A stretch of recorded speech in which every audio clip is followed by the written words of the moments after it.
Alors tu viens de sortir ton nouvel album Poparoid le 25 septembre dernier. Alors, est-ce que tu peux nous en parler un petit peu de ce nouvel album? Très contente des premiers retours, effectivement. Les premiers retours sont toujours les retours de la fan base, comme on dit. Et c'est compliqué sur un deuxième album. Est-ce qu'on a fait les bons choix? Il y a toujours cette appréhension de savoir si les morceaux vont plaire autant que les précédents. Et là, pour le coup, c'est vrai qu'on a vraiment eu des retours qui sont très sympathiques. Et l'album plaît au public, et ça, pour moi, c'est le plus important. Et souvent, les fans parlaient de ton album comme quelque chose de beaucoup plus mûr. Ouais. Alors, est-ce que c'est ce que tu ressens aussi, toi, dans ta musique, que ta musique a évolué, qu'elle est plus mûre? Oui, j'ai eu envie de faire des nouvelles choses musicalement, dans les textes. Et c'est vrai qu'on m'a beaucoup dit ça, que c'était un album qui était plus mûr. Et tant mieux, je prends ça comme un compliment, et je suis contente de savoir qu'ils aiment me voir évoluer aussi dans ma vie et dans ma musique. Est-ce que ça a été, par rapport au premier album, une grande différence, que tu as encore plus bossé sur celui-là, que ça a été la folie, ou est-ce que... J'ai été plus guidée sur le premier album. Sur le deuxième, je me suis vraiment enfermée en studio pendant 7-8 mois, tous les jours.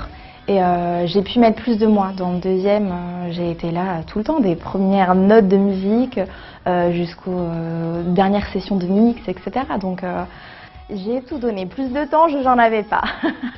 On sait que tes fans sont te suivent de très près. Qu'est-ce que ça représente pour toi, tout cet amour qu'ils te donnent, parce qu'ils te donnent énormément d'amour. Qu'est-ce que ça représente pour toi, ça?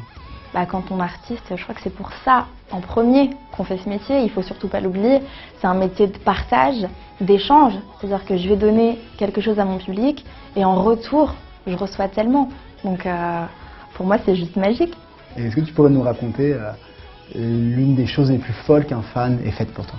C'est les fans qui font un nombre de kilomètres dingue pour venir me voir, ne serait-ce que chanter un quart d'heure ou 20 minutes. Dans ton morceau Jamais, j'étais assez marquée justement parce que t'es un petit peu en mode revancharde.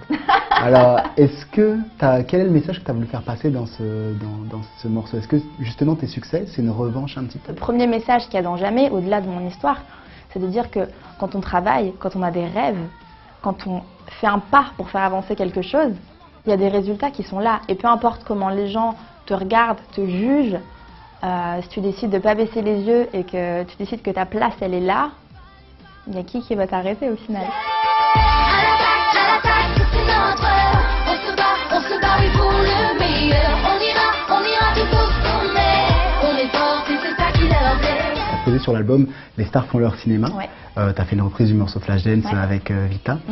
Et justement, la question que j'avais envie de te poser, c'est à quand Maud fait son cinéma, finalement? Est-ce que j'ai envie de faire du cinéma? On me pose souvent la question. À ce jour, c'est pas quelque chose à laquelle je pense, parce que la musique me prend tellement de temps et tellement d'énergie, et je suis pas encore arrivée là où j'ai envie d'être. Voilà, ça fait que 2 ans et demi, et j'ai encore beaucoup de travail, beaucoup de choses à faire. C'est pas mon premier amour, et en tout cas pas pour le moment. Comment tu étais quand tu étais ado?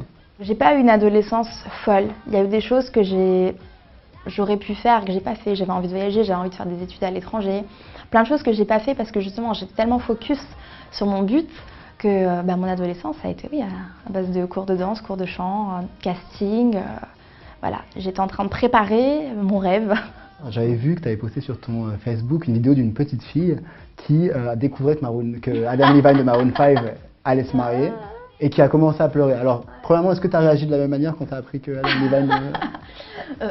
Non, parce que j'ai plus son âge et je contrôle mieux mes émotions. Mais ouais, c'est vrai que tu dis il est plus sur le marché.